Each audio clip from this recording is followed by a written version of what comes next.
प्रथम जो मंत्र आपको दिया जाता है 7 नाम का है, ये पहले 5 नाम का शुरू किया था परमेश्वर ने। धीरे धीरे आने वालों ने वो खत्म कर दिया, वो वैसे और नाम सेलेक्ट कर लिए। तो ये मूल मंत्र हैं। ये प्रथम मंत्र भी मूल मंत्र है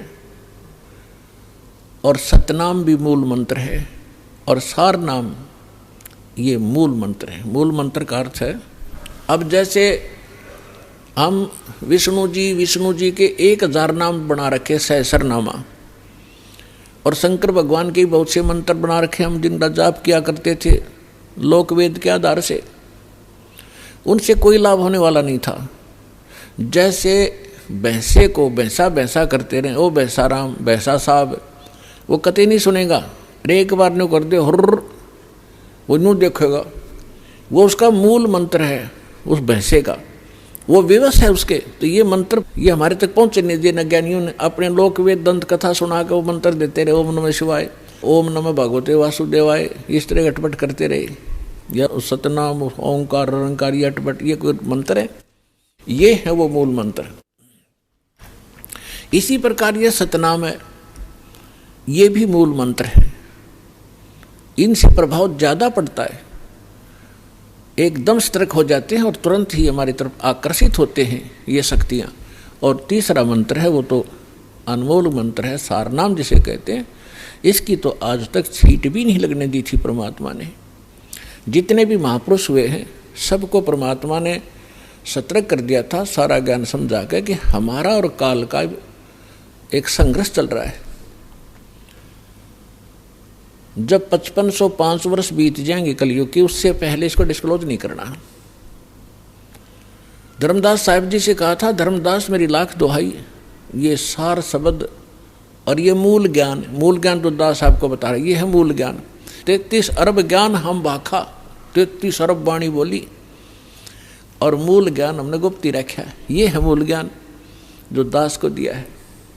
और यही सभी महापुरुषों से परमात्मा ने स्पष्ट कर दिया था कि अभी तुम जाप करो, अपना कल्याण करवाओ, क्योंकि ये भोले हैं, अभी इनको ज्ञान है नहीं।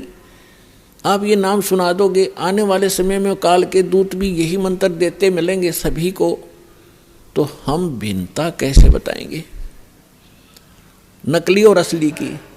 तो वो तो महापुरुष थे, जैसा कि वेदों में लिखा है कि परमात्मा वहाँ से सतलोक से चलकर आते हैं, दृढ़ भक्तों को मिलते हैं। दृढ़ भक्त श्रेष्ठ आत्माएं, दृढ़ भक्त, ये सभी दृढ़ भक्त थे। इन्होंने आगे जुबान नहीं खोली किसी को ये मंत्र बता दूं। उदाहरण के लिए जैसे आप भाई बाले वाली एक जन्म साखी है, जिसको पूरा सिख धर्म एक विशेष आदर और विशेष प्रमाणित ग्रंथ मानते हैं कि बाला और मर्दाना के साथ गुरु नानक देव साहिब जी की जो वार्ता हुई वो सारी ज्यों की त्यों लिपिबद्ध है। उसमें एक समुद्र की साखी आती है, यानी समुद्र का प्रकरण है कि बाला और मर्दाना ने गुरु नानक देव जी से कहा था कि गुरुदेव हमने श्रीलंका नहीं देखी, वो दिखाओ। आंखें खोली, आंखें बंद की तो समुद्र के किनारे खड़े हो गए। समुद्र पर के जाके परली पार जाना था श्रीलंका में। तो नानक साहिब जी ने कहा कि तुम वाहिगुरु वाहिगुरु करते हुए मेरे पीछे पीछे आ जाओ।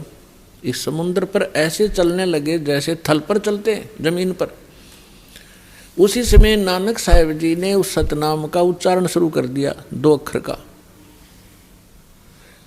और उस मर्दाने ने वह नकल कर ली कि हम तो वाहिगुरु वाहिगुरु जप रहे हैं और गुरु जी 2 नाम का जाप अलग से है, वो जाप कर रहे। उसने जो ही वो मंत्र जाप करना शुरू किया 2 अक्षर का, मर्दाने ने जो नानक साहिब जी जब करते हुए जा रहे थे वो समुद्र में डूबने लग गया। तब नानक साहिब जी ने कहा कि मर्दाना, गुरु की नकल नहीं करनी चाहिए, बहुत हानि हो जाती है। जो मैं कहूँ ऐसे करो, तुम्हारा इसी में कल्याण है। तो इतना डर गए फिर वही वाहि गुरु कहने लग गया।